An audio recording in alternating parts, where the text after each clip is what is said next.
How's that, guys? You guys going? Let me ask you this, guys who are being like subject in this. Don't your hypnotists rock? Give yourselves a hand. I think that's a good idea. Now, think about this. You haven't even been doing this for 2 hours. It's actually less than 2 hours since you sat down in those chairs and I started talking. That means you've probably been doing roughly an hour of exercises. Just think about it. If you can do this much in 1 hour, you have a whole week ahead of you. Does that give you like a little tingling feeling in your stomach going, oh yeah? Because from where I'm sitting, or standing earlier, you guys are pretty rock and roll. I can't really tell the difference between those who've done it before and those who haven't, because you're really getting the sense of it. And isn't it easy? Yes. This is really easy, isn't it? Surprisingly easy. It's almost like, I paid money for this. But the weird thing is, once you leave here, you're going to meet, if you go into the whole hypnosis circles thing, you're going to meet a bunch of people who are going to look at you and go, how do you do that? How do you do that? And some of them will have been taking trainings for years. It's crazy. I mean, those of you hypnotists who've been around the block a few times, am I lying or is it pretty much the truth? No, I've learned yeah? 10 minutes and I've been to 3 hypnosis courses and this is by far and the rest will be... Thank you. Do you hear what Deborah said? Actually, I'm going to put Deborah on the microphone. This is great. I've been to quite a few, about 3 hypnotic, sometimes 4 weekends in a row, and in the last 10 minutes I've learned more. In here, felt more comfortable, and I'm here because I have absolutely no confidence after trying to do this. Beautiful. Do you like one, Cliff? Go ahead, Jeffrey. I was just wondering if you could speak briefly about when we do these inductions. Mm-hmm. You talked about the touch and bringing Mm-hmm. people in. Mm-hmm. I noticed some people, from my own, how it felt being inducted like that. Mm-hmm. Some people started at a very long arm's distance, so it was a long fall in, Mm-hmm. and some of the landings felt like the parachute didn't open. Yeah. This is important. This is, by the way, this is why we're doing this whole process with experiences, right? I've seen everything and actually probably made every mistake imaginable.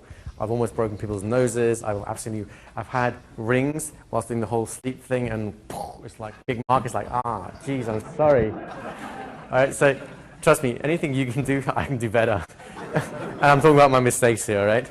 So yes, it really comes down to experience and a bit of feedback. The key here is you want to, think about it in terms of how you felt as the client, the person being hypnotized, right? You want the experience to be as safe, as comfortable, as enveloping as possible, and then you just have to play with the distances a little bit. The key thing is, as far as I'm concerned, is I want to get close enough that it's a small fall. Remember, when it comes to the head, everyone close your eyes for a moment, and just move your head forward as a fraction, just a tiny fraction, so that you can barely perceive yourself moving your head. Move it to such a degree that you can barely notice it's even happening, but you know it's happening. And now do the same thing again, only do twice the distance, so you absolutely know it's happening, but it's a tiny, tiny movement. Right? Now, open your eyes and look around as people do the same thing again. Look around and do it, so you look at other people doing that double thing, which is absolutely perceptible, so you know it's happening, without a doubt, but it's a tiny motion. It's a small amount. So you don't need a lot for the brain or the head to register what's going on. You don't need, and this is the problem with the dramatic stage shows, because you see these people like going whoosh, right? You think that's what's actually happening. It's not. Can I borrow you a moment, because as a light person, I want to do the full induction, just demonstrate something. Can I borrow your glasses? Thank you. Just put them safely here. Now, in a turn around, we're just doing something slightly different now. So there you go. Now, a stage hypnotist might just, it looks like he's trashing into the floor, but he's not. When he's breaking him back, let me take your balance. He's taking the full balance and slowly levering, just I've got your balance. Just be yourself, lock your feet, lock your knees, and I've got your balance, don't worry. He's slowly levering to the floor. Now, it looks pretty dramatic, but it's actually quite gentle. Do you feel how gentle that is? Right? I'm just gently bringing you back here, I'm taking your balance, and I'm taking all the way to the floor if I want to or not. It's a very gentle movement, but if all you see is like you as the audience are being put in shock and I'm going, sleep, and you go, and then by the next thing you know, he's lying on the floor. So what you've missed, your brain is cut out because you're in as much shock as he was. Thank you very much, by the way. Your glasses.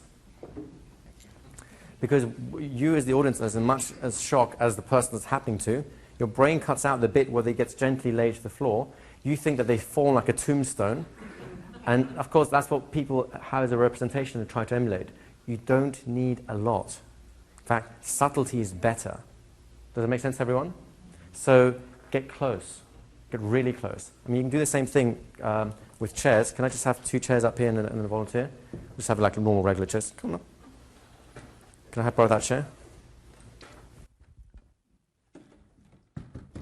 Just have you turn it slightly sideways. Have a seat.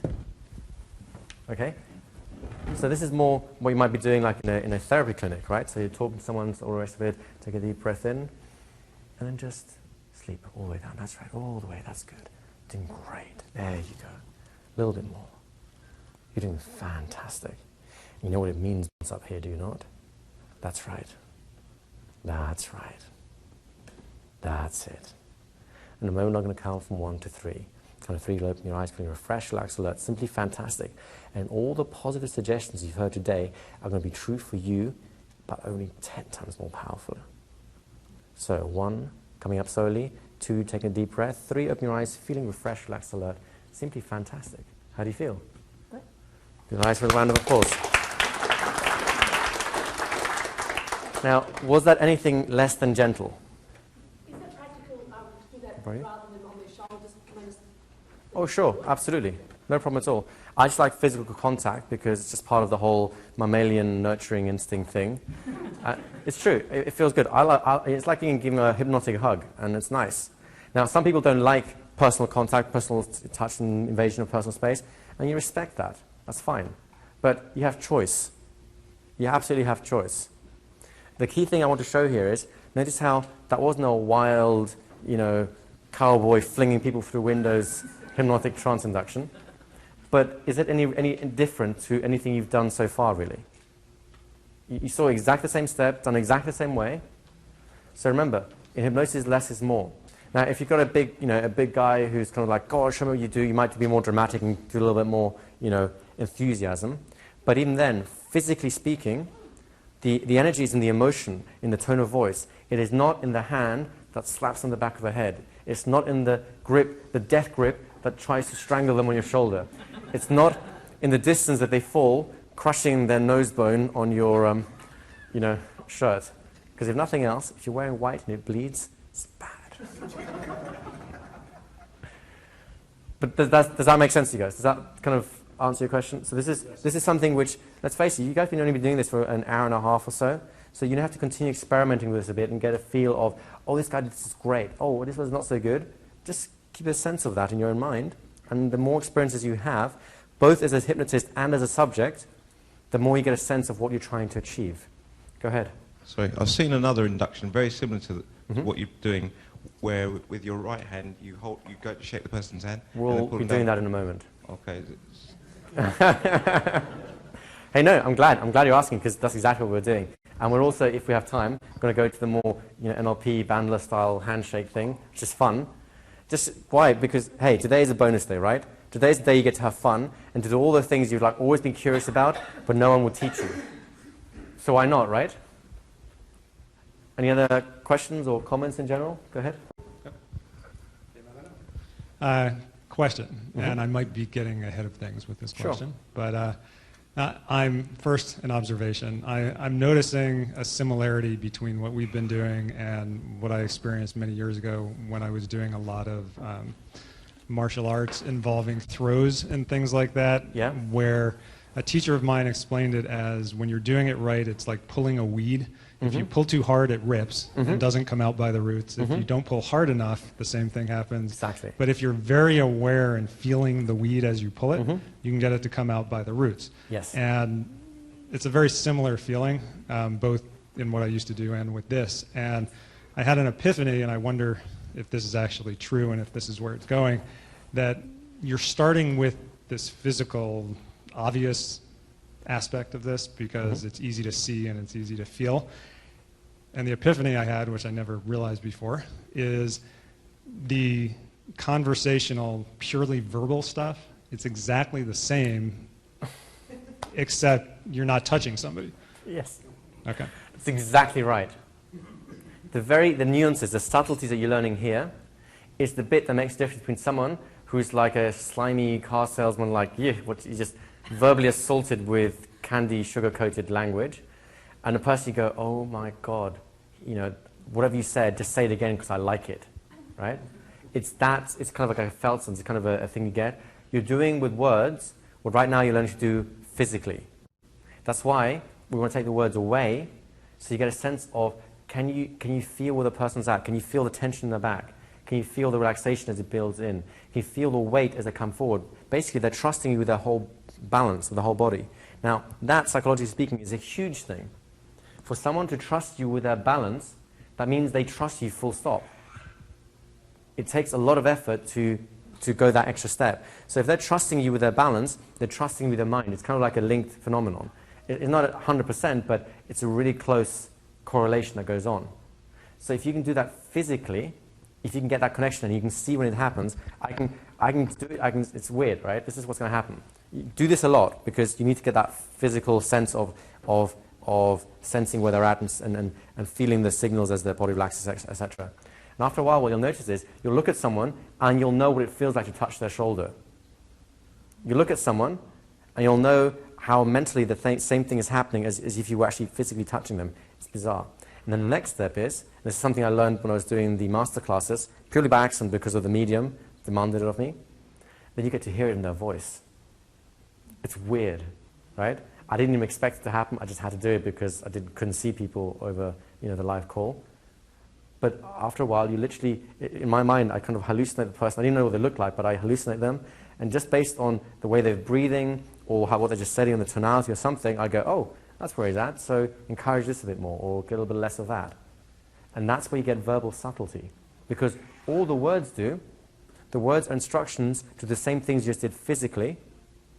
So if you don't know where they're at, how can you know what words to use? Because you don't know where to move them forwards. It's kind of, we're actually going to some very sophisticated territory, but the inside's a great one. Thank you. It's brilliant you started with the physical. Thank you. So, go ahead. Joshua? I had a question. Joshua? Micron? Go ahead. You were mentioning the stuff about the verbal subtleties. Mm-hmm. And I was just wondering if I could ask you a question about what you said during the first 15 minutes of the seminar. Because it had a lot Ask to me do tomorrow when this part of the seminar is over. Okay. Okay? Thank you. I don't want to evade it, it's just there are reasons for it, and we're going to talk about it tomorrow. Okay. Go ahead. Joshua, over here. We're going to keep Joshua on his toes. As far as comfortability goes, who is supposed to be the most comfortable? Because I've related this to, like, let's say when I waltz dance, there's a certain position that you assume with the woman that allows her to totally relax and give you her balance because she knows you're there to catch it. But in this situation, when I've done this with people, and the only ones I feel comfortable with, sorry guys, are the women, but because they naturally fit you. Yes. And in this situation, it's like when I was being worked with, I was to a position where I didn't feel like I would be comfortable enough for, that to go, and I don't understand is how I can be hypnotized if I am not comfortable in my body because I'm to trust you, but I'm bending from the waist or bending from the ankles or whatever. So where is that zone of comfortability to where I basically entrust you through a hypnotic stance or trance to allow myself, because part of allowing your mind to go is allowing your body to conform. That's exactly why we took the words away, so you don't get confused by the words.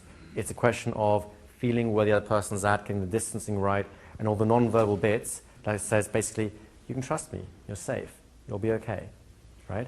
And, that's part of just the experience thing. If someone, and you experience yourself, if you're not comfortable with someone, then the more physical kind of inductions, they won't work. And the same, by the way, is true of the conversational hypnosis things. If you come in there and the other person thinks, this guy is just like, right? Everything you say instantly just bounces off their critical factor. Their shields come up. So it's exactly the same process, whether you're physically touching them, asking for a physical balance point, for physical trust, or you're asking for an emotional trust or intellectual trust. The same process occurs. So the skill becomes in recognizing when someone isn't there, and then bring him there. Actually, do you mind if I do a demonstration with you on something very quickly? We won't do the full induction, I just want to show you what I mean. Give him a nice hand. Give him this. Disasters. Come up, Barry. So we're not going to do the full, instant induction, etc., because this is not what we're looking for. All we're looking for is the whole trust thing. So just, there you go. There you go. A little bit more. That's it. There you go. A little bit more. Yeah, you're doing great. There you go. That's it. There you go. And you know what other people standing in the position you're in right now have heard.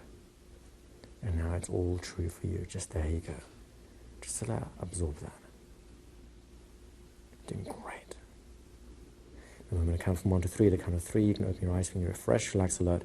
Simply fantastic. Understanding at a different level the answers to the question that you just asked. 1, coming up slowly. 2, just take a deep breath. 3, open your eyes when you're refreshed, relaxed, alert. Simply fantastic. How are you doing? Feel like a superhero. Woo! Rock and roll.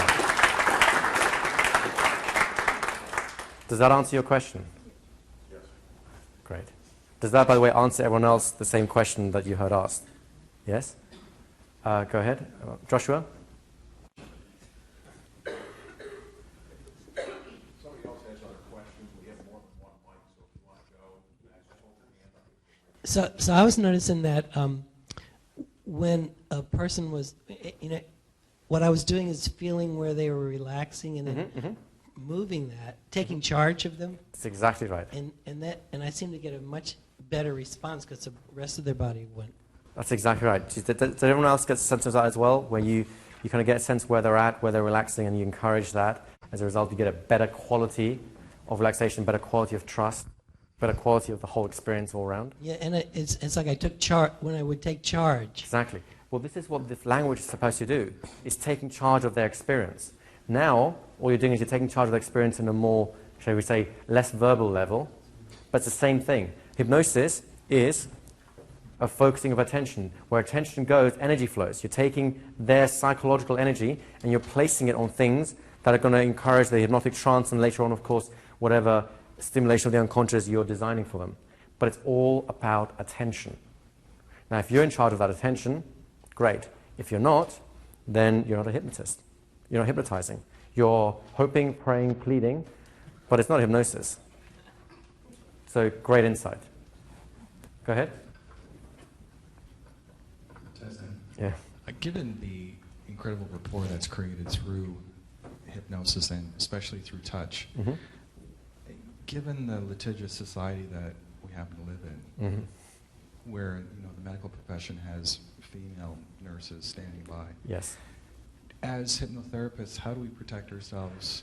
Can I answer that question when we get to the hypnotherapy section? Because that's actually a specific segment we'll be talking about in the next week. Sure. It's a great question and it fits that context. And if I haven't answered it completely, ask me again on the final days when we cover that sort of thing. Go ahead, Deborah. One sec. Joshua, come this way. Run. Oh, who has? I have a question. Kind of about what we were talking about is really, isn't it the way that you feel, they're feeling that? So if you don't feel comfortable and if you're not relaxed, they're not going to relax. Same as if someone walks in the room and they yawn and you yawn, it's your body's talking to each other. Yes. And so if you're not relaxed and if you don't believe in you, then they won't. That's exactly right. And you've all had the experience, right? Someone puts their hand in the back of your head and there's a little kind of a weird tension. You think, this guy's not really, I don't really trust this person. It's because they themselves don't feel they're quite right there. And it's fine. In this context, it's fine because you're kind of training. But the more you do this, the more it becomes a natural response for you to do something which is a little unusual, which is like put your hand on the back of someone's head and maybe bring them in. Or you don't even have to touch them physically. We'll look at different ways of doing the instant induction in a moment.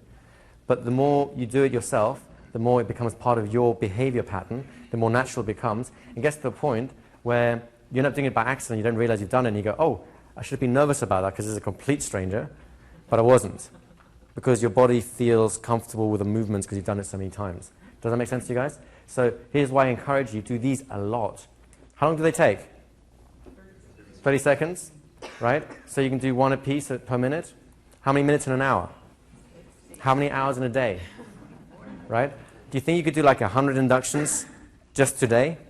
Like when we finish today, and you like before you go to dinner or after dinner, have 100 inductions. Think about 100 inductions under your belt, like that.